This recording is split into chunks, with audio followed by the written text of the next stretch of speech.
प्यारे बच्चों, आपका दिन मंगलमय हो।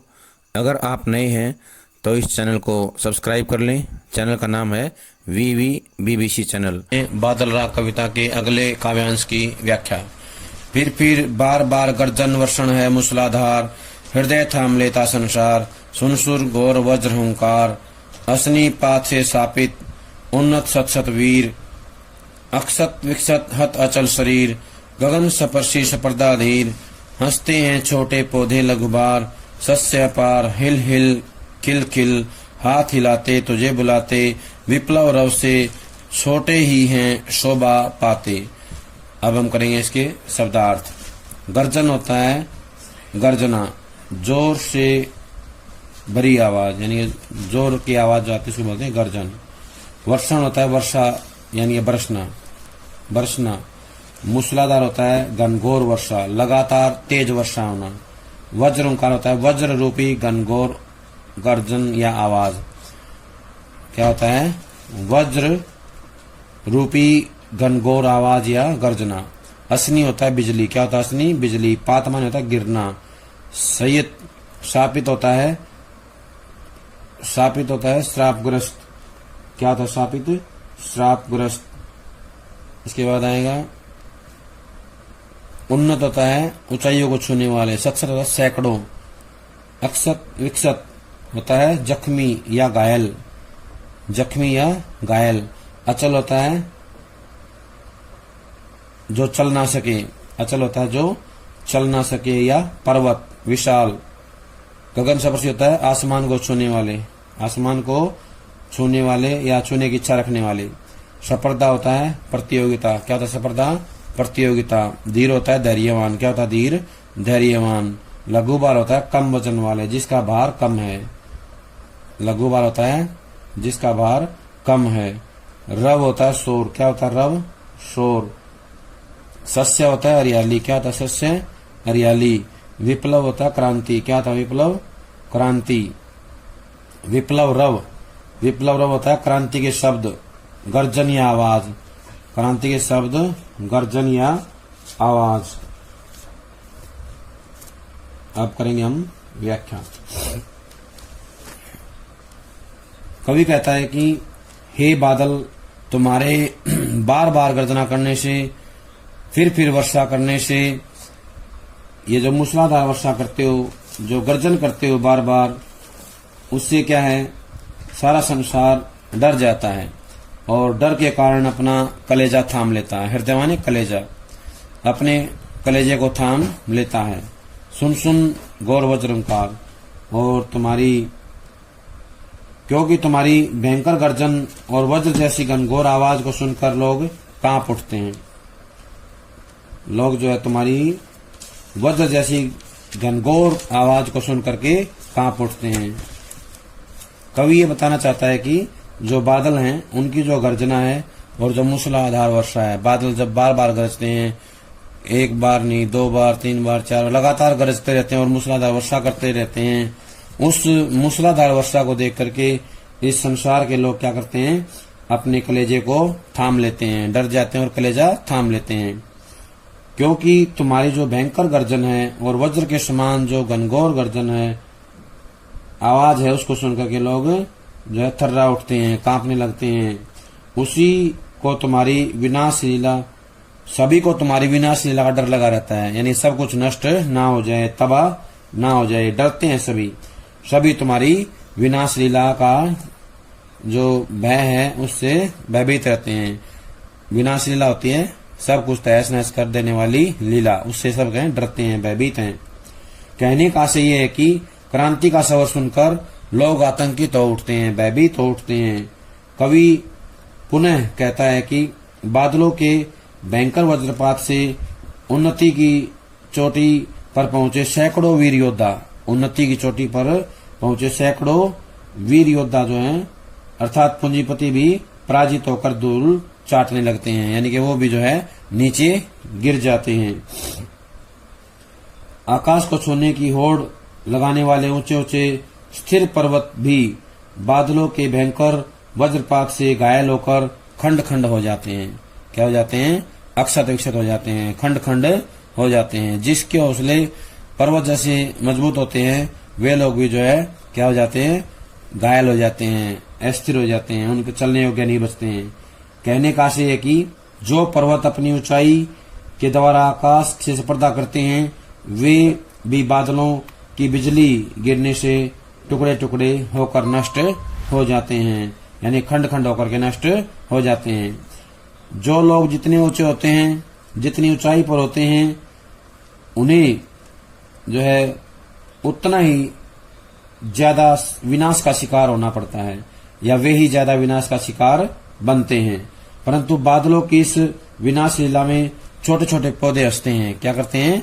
हंसते हैं छोटे पौधे लगवार। जो छोटे पौधे हैं जिनका वजन कम है, वो इस विनाश लीला में क्या है, हंसते हैं और मुस्कुराते हैं, क्योंकि विनाश से उन्हें जीवन मिलता है। जब विनाश लीला होती है बादलों की, तो उससे क्या होता है, छोटे छोटे पौधों को नया जीवन मिलता है। वे हरे भरे होकर लहलाने लगते हैं। क्या करते हैं? हरे भरे होकर लहलाने लगते हैं। वे छोटे छोटे पौधे खिलखिलाते हुए, अपने हाथ हिलाते हुए, खिलखिलाते हुए, हाथ हिलाते हुए तुम्हें बुला रहे हैं, निमंत्रण देते हैं। तुम्हारे आने से उन्हें नया जीवन मिलेगा। क्या मिलेगा? तुम्हारे आने से उनको नया जीवन मिलेगा। हे बादल, क्रांति के विनाश से हमेशा छोटे तथा गरीब लोगों को ही लाभ होता है। छोटे तथा गरीब लोगों को ही लाभ होता है। कहने का आशय है कि हे क्रांति के दूत बादल, तुम जब भी आते हो तो उससे क्या है, छोटे आदमी को फायदा होता है, गरीब लोगों को फायदा होता है। अब हम करेंगे यहाँ से जुड़े हुए प्रश्न। पहला प्रश्न है, क्या आप बादल को क्रांति का प्रतीक मानते हैं? तो बताना है हाँ, निश्चित ही बादल क्रांति के प्रतीक हैं, क्योंकि बादलों कवि ने बादलों के क्रांतिकारी रूप को स्पष्ट करने के लिए उन्हें विप्लव के वीर कहा है। कवि ने जो है उनको विप्लव के वीर कहा है, क्योंकि बादल क्रांति का प्रतीक है, क्योंकि वे ही जो है समाज में एक क्रांति लेकर के आते हैं। जिस प्रकार क्रांति होने पर चारों ओर गर्जन तर्जन और विनाश होता है, उसी प्रकार विप्लवकारी बादल भी मूसलाधार वर्षा करके जो है क्या करते हैं, लीला रचते हैं। मूसलाधार वर्षा तथा आसनीपात से विनाश की लीला रचते हैं, सब कुछ नष्ट कर देते हैं। मूसलाधार वर्षा करके और बिजली गिरा करके, आसनीपात है बिजली का गिरना, बिजली गिरा करके जो है विनाश की लीला रचते हैं। विनाश का जो है एक नव निर्माण करते हैं, जिससे एक नई जो है दुनिया बनती है विनाश लीला के माध्यम से। बादलों की मूसलाधार वर्षा से सृष्टि पर क्या प्रभाव पड़ता है, तो बताना है। बादलों की मूसलाधार वर्षा से संसार के लोग घबरा जाते हैं। क्या होता है? संसार के लोग घबरा जाते हैं और डर के मारे अपना हृदय थाम लेते हैं। बादलों की घोर वज्रंकार लोगों में भय उत्पन्न करती है। घोर वज्रंकार जो है लोगों में भय उत्पन्न करती है। बादलों के अग्निपात से किसे हानि होती है और क्यों? बादलों के अग्निपात से अर्थात बिजली गिरने से विशाल आकार के ऊंचे ऊंचे पर्वतों को हानि होती है। निरंतर वर्षा होने से और ओले पड़ने से ये पर्वत अक्षत विक्षत हो जाते हैं। ये पर्वत क्या होते हैं? अक्षत विक्षत हो जाते हैं। छोटे पौधे किसके प्रतीक हैं और वे क्यों हंसते हैं, तो बताना है। छोटे पौधे शोषित तथा अभावग्रस्त लोगों के प्रतीक हैं। किसके प्रतीक हैं? छोटे पौधे अभावग्रस्त लोगों के प्रतीक हैं, शोषित लोगों के प्रतीक हैं। बादल रूपी क्रांति से शोषितों को ही लाभ पहुंचता है। किसको पहुंचता है लाभ? शोषितों को। पुनः वर्षा का जल पाकर गरीब किसान और मजदूर प्रसन्न हो जाते हैं, क्योंकि इससे उन्हें एक नया जीवन मिलता है। उनको जो एक नया जीवन मिलता है। अगला है, कवि ने गगन सपर्शी स्पर्धाधीर किसे कहा है और क्यों? कवि ने गगन सपर्शी स्पर्धाधीर शब्दों का प्रयोग पूंजीपतियों के लिए किया है। किसके लिए किया है?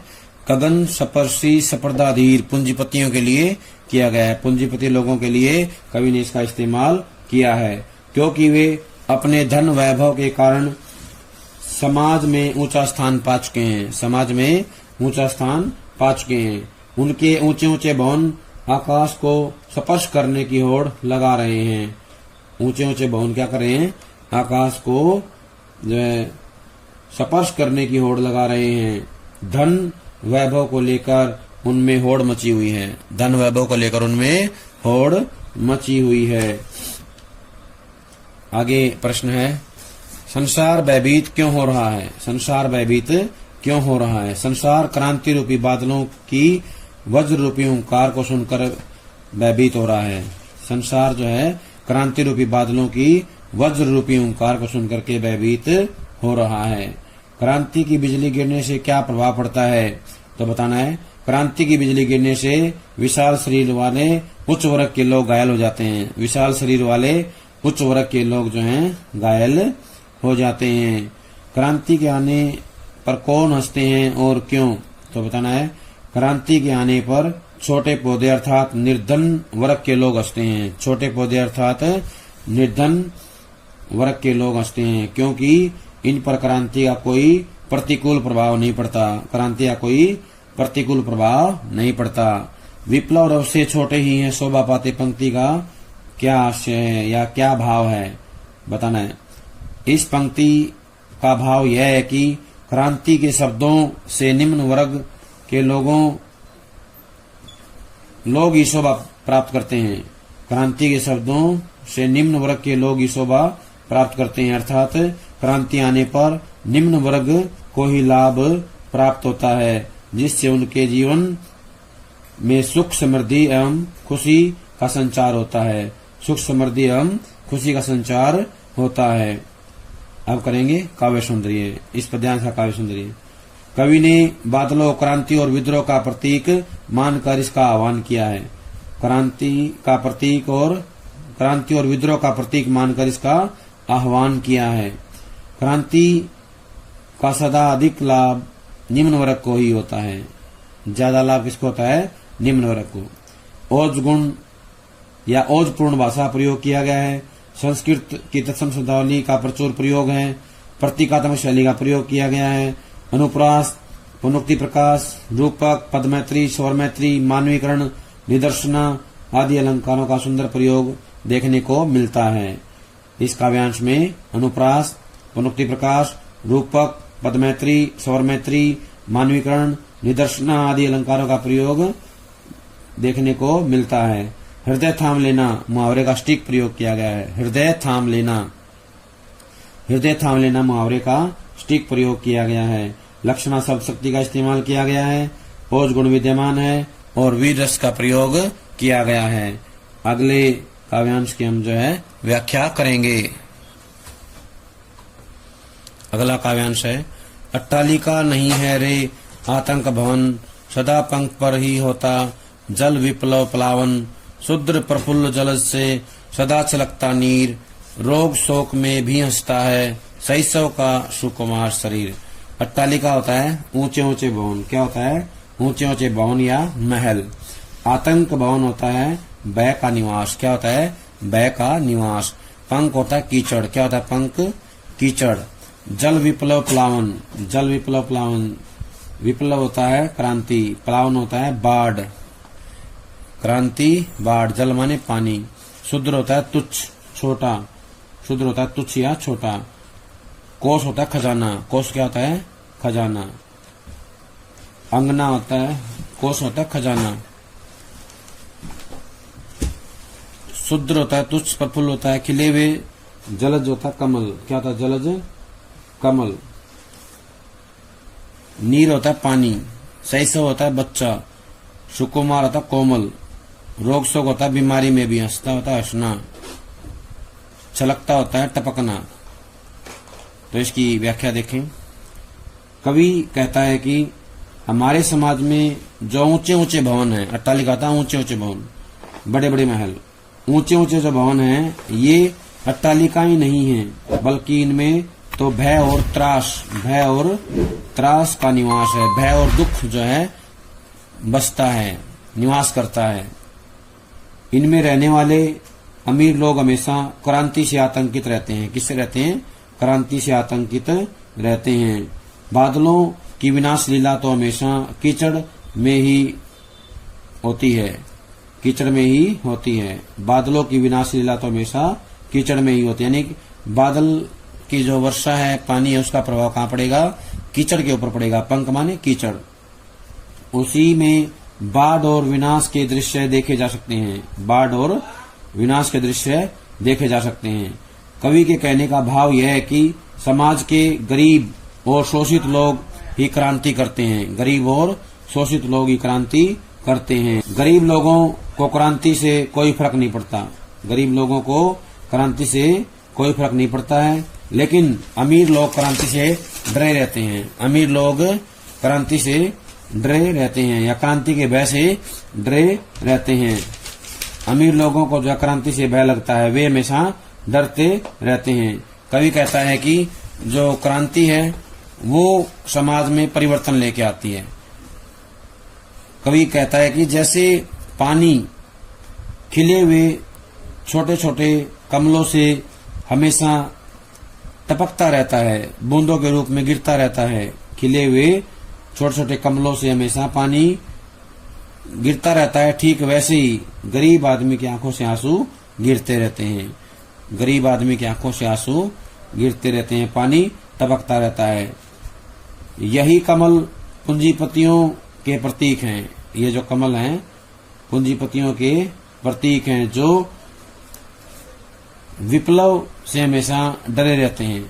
विप्लव से हमेशा डरे रहते हैं, परंतु समाज का गरीब वर्ग सुकुमार बच्चों के समान है। समाज का गरीब वर्ग सुकुमार बच्चों के समान है, जो रोग और शोक में भी हंसता रहता है, हमेशा मुस्कुराता रहता है। अतः क्रांति होने से उन्हें आनंद की प्राप्ति होती है। कवि के कहने का आशय है कि खिले हुए छोटे छोटे कमलों से हमेशा पानी रूपी आंसू टपकते रहते हैं। हमेशा पानी रूपी आंसू टपकते रहते हैं। यहाँ कमल का प्रतीक जो है, कमल जो है पूंजीपतियों का प्रतीक है, जो विप्लव से हमेशा डरे रहते हैं, परंतु समाज के गरीब वर्ग जो है छोटे कोमल बच्चों के समान है, जो बीमारी में भी हमेशा मुस्कुराते रहते हैं, हंसते रहते हैं। क्रांति का आनंद या क्रांति जो है आम आदमी को, छोटे आदमी को आनंद प्रदान करती है, क्योंकि उसको जो है क्रांति के बाद जो है फायदा पहुंचने वाला है। क्योंकि जो क्रांति आती है तो समाज में छोटे व्यक्ति को, आम आदमी को जो है फायदा पहुंचता है। अब हम करेंगे इस काव्यांश के प्रश्न। अट्टालिका नहीं है रे आतंक भवन का आशय क्या है? तो बताना है। यहाँ कवि स्पष्ट करता है कि बड़े बड़े पूंजीपतियों के भवन अट्टालिकाएं नहीं हैं। पूंजीपतियों के भवन अट्टालिकाएं नहीं हैं, बल्कि वे तो आतंक भवन हैं। क्या है ये? आतंक के भवन हैं। अर्थात क्रांति का नाम सुनते ही वे डर के मारे कांपने लगते हैं। क्रांति का नाम सुनते ही वे डर के मारे कांपने लगते हैं। महलों में रहते हुए भी वे घबराए रहते हैं। महलों में रहते हुए भी घबराए रहते हैं। पंख और अट्टालिका किसके प्रतीक हैं? तो बताना है। पंख समाज के शोषित व्यक्ति का प्रतीक है। पंख जो है समाज के शोषित व्यक्ति का प्रतीक है, और अट्टालिका शोषक पूंजीपतियों का प्रतीक है। अट्टालिका जो है शोषक पूंजीपतियों का प्रतीक है। रोग शोक में भी कौन हंसता रहता है और क्यों? तो बताना है। समाज का निम्न वर्ग रूपी सुकुमार शिशु ही हमेशा रोग शोक में हंसता रहता है, क्योंकि वह संघर्षशील और जुझारू होता है। संघर्षशील और जुझारू होता है। क्रांति होने से ही उसे लाभ पहुंचने की संभावना होती है। क्रांति होने से उसे लाभ पहुंचने की संभावना होती है। शुद्र प्रफुल्ल जल से सदा सकता नीर का भावार्थ क्या है? तो बताना है। जब वर्षा रूपी क्रांति होती है तो जल में उत्पन्न कमल रोते हैं और आंसू बहाते हैं। जब वर्षा रूपी क्रांति होती है तो जल में उत्पन्न होने वाले जो कमल हैं रोते हैं और आंसू बहाते हैं। कहने का भाव ये है कि क्रांति के फलस्वरूप सुविधाभोगी लोग घबरा कर आंसू बहाने लगते हैं। सुविधाभोगी लोग घबरा कर आंसू बहाने लगते हैं। उन्हें इस बात का डर होता है कि उनसे उनकी पूंजी छीन ली जाए। उनकी पूंजी उनसे छीन ली जाए। यानी कि उन्हें भय होता है कि क्रांति आएगी तो उनसे जो उनकी सत्ता है उनकी पूंजी जो है वो उनसे छीन ली जाएगी। क्रांति का प्रभाव सदा कहाँ होता है, तो बताना है कीचड़ पर। कहाँ होता है? क्रांति का प्रभाव सदा पंख पर होता है, कीचड़ पर अर्थात बुराई पर। क्रांति का प्रभाव सदा कीचड़ अर्थात बुराई पर होता है। हमेशा बुराई पर जो है क्रांति का प्रभाव देखने को मिलता है। जल सदैव किससे छलकता रहता है, तो बताना है जल सदैव खिले हुए छोटे से कमल से छलकता रहता है। जल कहाँ से छलकता है? कमल से। कहाँ से छलकता है? छोटे कमल से, खिले हुए छोटे कमल से जो है छलकता रहता है। शैशव का सुकुमार शरीर किस में हंसता रहता है, तो बताना है शैशव का सुकुमार शरीर रोग शोक में भी हंसता रहता है। क्रांति आने पर ऊंचे ऊंचे भवन क्या बन गए, तो बताना है क्रांति आने पर ऊंचे ऊंचे भवन आतंक का घर बन गए हैं। किसका बन गए हैं? आतंक का घर बन गए हैं। अब इसका जो है काव्यांश देखें। काव्य सौंदर्य क्या है इस काव्यांश का, तो बताना है कवि को सर्वहारा वर्ग के प्रति विशेष सहानुभूति एवं शोषक वर्ग के प्रति घृणा व्यक्त हुई है। कवि को सर्वहारा वर्ग के प्रति विशेष सहानुभूति एवं शोषक वर्ग के प्रति घृणा व्यक्त हुई है। भाषा खड़ी बोली है जिसमें तत्सम शब्दावली का प्रयोग किया गया है। प्रतीकात्मक शैली का प्रयोग है। मुक्तक छंद का इस्तेमाल किया गया है। अनुप्रास पद मैत्री अलंकारों का प्रयोग है। लाक्षणिक प्रयोग सुंदर एवं सार्थक है। बिंब योजना उच्च कोटि की है। अनुप्रास पद मैत्री रूपक मानवीकरण अलंकारों का भी प्रयोग देखने को मिलता है। अनुप्रास पद मैत्री रूपक और मानवीकरण अलंकारों का प्रयोग भी देखने को मिलता है। प्यारे बच्चों, ये थी हमारी जो है बादल राग कविता की व्याख्या। जब तक अगले काव्यांश की व्याख्या आती है तब तक इसको याद कर ले। सभी का बहुत बहुत धन्यवाद।